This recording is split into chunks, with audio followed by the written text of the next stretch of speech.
폐렴의 증상 구체적으로 어떻게 구분할 수 있을지 차트로 정리해봤어요. 자, 구분해보세요. 이런 기침을 의심하세요. 누런 가래와 동반되는 심한 기침이라면 폐렴일 수 있다고요. 폐렴일 수 있다.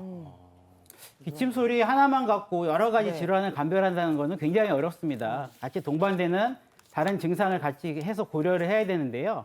기침 하나만 본다면 일단 특징적인 것이 후두, 그 성대 근처에 바이러스 감염이 있으면 우리 개 짖는 소리 같은 컹컹거리는 기침을 하게 됩니다. 네. 한번 들어보실까요? 네.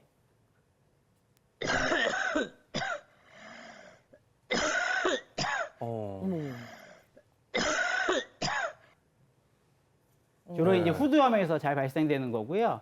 천식이 있다고 하면 숨을 쉴 때 쌕쌕거리는 천명음이 있고 주로 숨을 내쉴 때 기침을 하게 됩니다. 네. 한번 들어보시죠. 어머머. 아우 깊다. 숨이 더 많이 나오는 느낌이 드네요.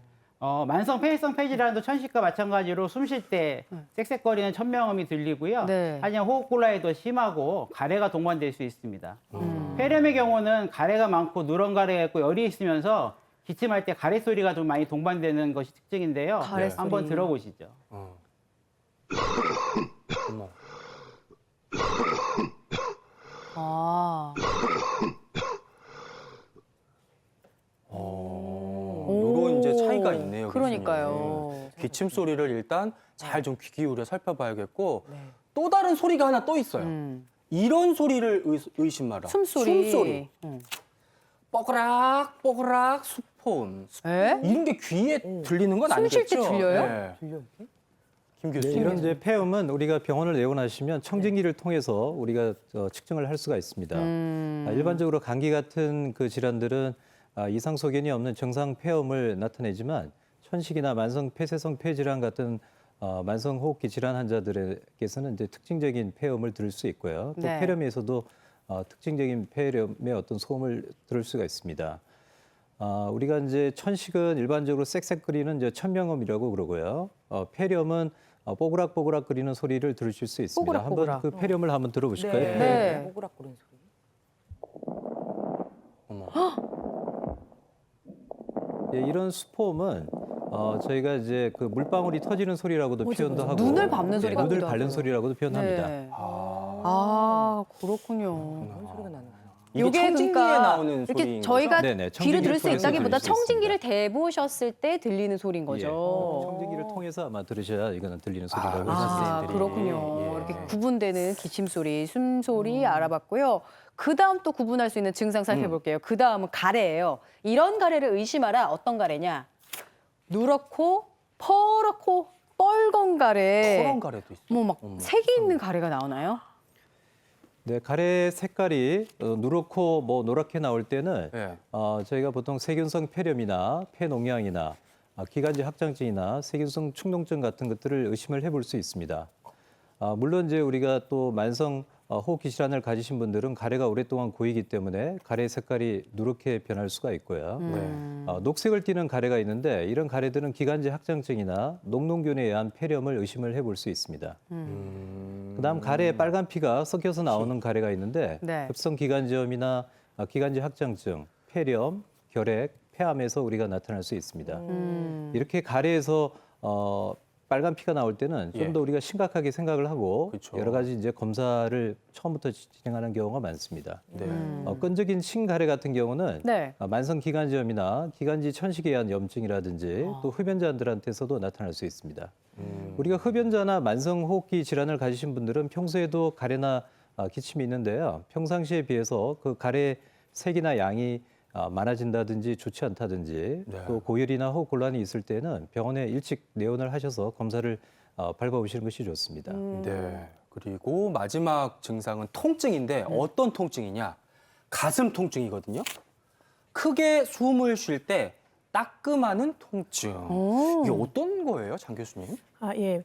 폐렴에 의해서 통증이 생길 때는 주로 숨을 크게 쉴 때 그 해당 부위가 따끔하는 그런 통증이 유발되게 됩니다. 그렇구나. 네, 그것은 이제 늑막에 의한 통증이어서 그런데요. 네. 폐렴이 늑막 쪽으로 염증이 생기게 되면 그 부위가 늑막에 염증이 생기면서 자극이 돼서 통증이 유발되게 됩니다. 숨을 크게 쉴 때 이러한 경향이 더 심해지게 되고요. 하지만 이제 폐암이나 다른 질환들은 이렇게 통증을 잘 유발하지는 않을 수 있고요. 그 능막 염증이 있어야지 그 통증이 유발될 수 있습니다. 우리가 역류성 식도염 등이 있을 때 가슴 가운데가 이렇게 타거나 음식물 섭취 후에 아니면 누워 있거나 그럴 때 심해질 수 있는데 네. 이것은 폐렴에 의한 통증과는 좀 구별이 됩니다. 그렇군요. 그러니까 아무튼 간에 기침, 가래, 그리고 열나고 그 증상들이 계속해서 지속되고 가슴 통증까지 있다. 그러면은 감기보다는 폐렴을 의심해야 되는 거네요. 네, 그렇습니다. 감기나 폐렴이나 초기에는 약간 열감이 좀 있을 수 있고 호흡기 증상이 있기 때문에 두 가지가 좀 혼동될 수도 있는데 감기는 주로 1, 2주면은 호전이 돼서 3, 4일 정도면은 증상이 조금 더 좋아지는데 폐렴의 경우에는 치료하지 않고 놔뒀을 경우에는 여러 가지 증상들, 열이 나거나 기침, 가래, 가슴이 아프거나 피가 섞여 나오거나 숨이 차거나 이런 증상들이 생길 수 있습니다. 그래서 초기에 이런 증상들이 잘 구별이 안 되더라도 호전이 안 되고 계속 나빠진다. 그렇다면 폐렴도 생각해 볼 수 있고 주로는 기침, 가래가 동반이 되게 됩니다. 그렇다면 앞서 말씀 주신 그런 증상들로 인해서 병원을 찾아가게 되면 어떤 과정을 통해 이 폐렴을 확진하는지 어떻게 진단하고 어떻게 치료하는지도 궁금해요. 처음에 오시면은 엑스레이를 보통 찍게 됩니다. 네. 그리고 필요에 따라서 CT를 찍어서 폐에 폐렴이 있는 염증의 범위 그리고 어떤 양상인지 그런 것들을 확인하게 되는데요. 네. 같이 사진을 보시면 나오네요. 예, 왼쪽에는 정상적인 흉부 엑스레이 사진입니다.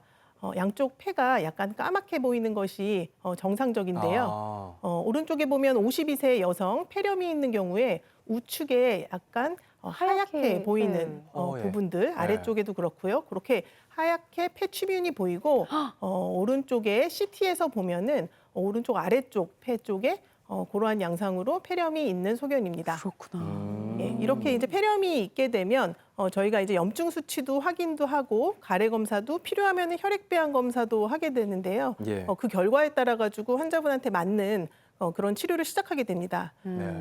그런데 보통 기저질환이 없고 증상이 심하지 않으면 외래에서 경구 항생제를 복용하면서 경과를 보기도 하는데 아주 기저질환이 있고 증상이 심한 경우에는 입원해서 주사 항생제를 맞으셔야 되는 경우도 있습니다. 근데 이제 감기는 사실 진통제나 뭐 감기약 먹고 며칠 푹 쉬고 나면 저절로 잘 낫잖아요. 근데 폐렴 치료는 반드시 병원에 가서 해야 된다 그러더라고요, 교수님. 네, 그렇습니다.